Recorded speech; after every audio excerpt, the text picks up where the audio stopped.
Pemirsa, terima kasih pian masih bersama kami. Berita selanjutnya menghabarkan LSM Barisan Anak Bangsa Anti Kecurangan Kalimantan Selatan dan LSM Kelompok Pemerhati Kinerja Aparatur Pemerintah dan Parlemen Kalimantan Selatan terus menyoroti keberadaan kandang pembibitan ternak ayam PT Java Confit Indonesia di Desa Tambang Ulang, Kecamatan Tambang Ulang, Kabupaten Tanah Laut, lantaran diduga berdiri di atas lahan milik warga.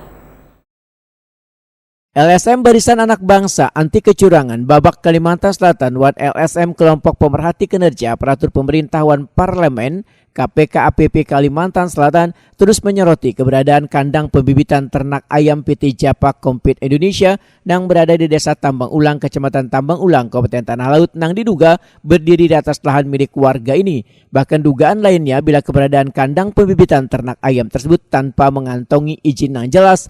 Hal ini terungkap berdasarkan hasil investigasi dari LSM Barisan Anak Bangsa Anti Kecurangan Babak yang bersurat kepada dinas terkait di Tanah Laut. Mediasi untuk menyelesaikan permasalahan ini pun terus dilakukan hingga kembali melakukan pertemuan dengan manajemen PT Java Confit Indonesia besokan Kamis 22 Desember 2022. Pengacara koalisi LSM Dr. Saiful Bahri Wahitakuni usai pertemuan di kantor PT JCI di Kecamatan Landasan Ulin, Banjarbaru memadahkan pertemuan ini masih belum ada kata sepakat sehingga perusahaan diminta untuk mengosongkan lahan yang di atasnya berdiri kandang pembibitan ternak ayam.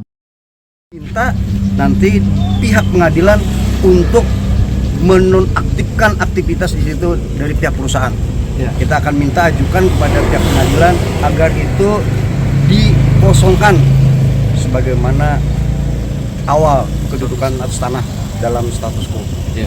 Demikian yang dapat kita sampaikan, dan untuk itu kita tunggu proses hukum selanjutnya. Sementara itu manajer legal wan litigasi PT JCI Totok Sutarto memadahkan bila sudah melakukan penawaran kepada Chandra Gojali selaku pemilik lahan sebesar 1,5 miliar rupiah. Namun Chandra Gojali menginginkan harga sekitar 4 sampai 4,5 miliar rupiah. Menurut manajemen, ujar Totok Sutarto, harga tersebut di luar kewajaran sehingga siap menghadapi pemilik lahan bila kemungkinan nantinya akan menempuh jalur hukum. Dengan pimpinan langsung di Surabaya dan sudah ditawarkan sampai ke harga 1,5 M. Pak Chandra Gojali masih bertahan di 4,5 M atau 4 M sekitar itulah, tidak mau turun lagi. Nah, kalau dijual itu sudah di luar kewajaran, Pak. Jadi kami memberikan harga itu sudah harga yang menurut kami pantas lah, menurut kami pantas, yang sudah di luar di luar kewajaran. Mungkin Pak Gojali sudah keluar uang untuk biaya ini, biaya itu dan lain-lain. Kami sanggup mengganti. Nilainya juga saya anggap sudah cukup dan itu sudah maksimal. Kalau ini disuruh naik lagi kita sudah nggak bisa. Kalau mau ya silahkan menempuh jalur yang tadi, Pak, yang belum tentu mendapatkan hasil yang diinginkan. Mungkin bisa, tapi panjang jalurnya, panjang, lama, keluar uang dan lain-lainnya gitu. Kira-kira itu. Tapi Pak, yang nyata Pak bahwa pihak Java sudah beli di atas harga NJOP Pak ya? Menawarkan harga di atas NJOP. Karena NJOP terakhir Pak Chandra Gojali jual beli kan 25 juta Pak. Berdasarkan AJB yang diserahkan ke kami, datanya itu yang ada, Bapak-bapak juga simpan itu 25 juta harganya. Kita tawarkan 1,5 M kan sudah jauh di atas itu. Selaku kuasa lahan, Nadi menyatakan permasalahan ini sudah berjalan hampir setahun, bahkan siap bila kasus ini dibawa ke pengadilan agar permasalahannya bisa menjadi jelas. Turut sebagai kuasa lahan Pak Chandra Gojali itu cuma menjelaskan aja di sini nih, artinya dari awal itu dari dulu udah lama lah, udah proses hampir 1 tahun lebih lah masalah ini. Makanya kita tidak terlalu banyak omong di sana tadi. Tidak mau lagi istilahnya kembali ke asalnya dulu itu ceritanya asal apalah di sini ini. Yang penting di sini kan tanah kita kan ada apa yang dari BPN itu sudah menyatakan semuanya. Jadi nantilah kita lihat proses pengadilan kayak apa nanti diatur di situ.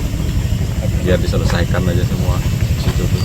Karena kalau dibicarakan masalah itu panjang lebar tuh pasti Ketua KPK APP Kalimantan Selatan Aliansa memedahkan pertemuan ini berlangsung alot namun akhirnya didapati titik temu bila PT Japa Kompet Indonesia siap melakukan pergantian lahan. Namun semuanya, ujar Aliansa, penyelesaian masalahnya dikembalikan kepada pemilik lahan. Sudah kita lakukan audiensi pertemuan antara pihak teman-teman LSM dan pihak Japa Kompet, di mana pertemuan di dalam tadi sangat alot sekali, dan kita menemukan satu titik bahwa Japa siap untuk melakukan upaya ganti rugi, walaupun penawaran yang diberikan itu belum memenuhi apa yang jadi ekspektasi dari pemilik. Ini tinggal pemilik aja lagi nanti apakah ada langkah-langkah lanjutan atau seperti yang beliau sampaikan tadi ada langkah hukum atau bagaimana supaya ini segera selesai. Nah, kita berharap pertemuan hari ini bukan memisahkan kita antar masyarakat, tetapi menyatukan bahwa kita komitmen untuk membantu masyarakat dalam setiap persoalan-persoalan di Banua kita ini. Itu aja.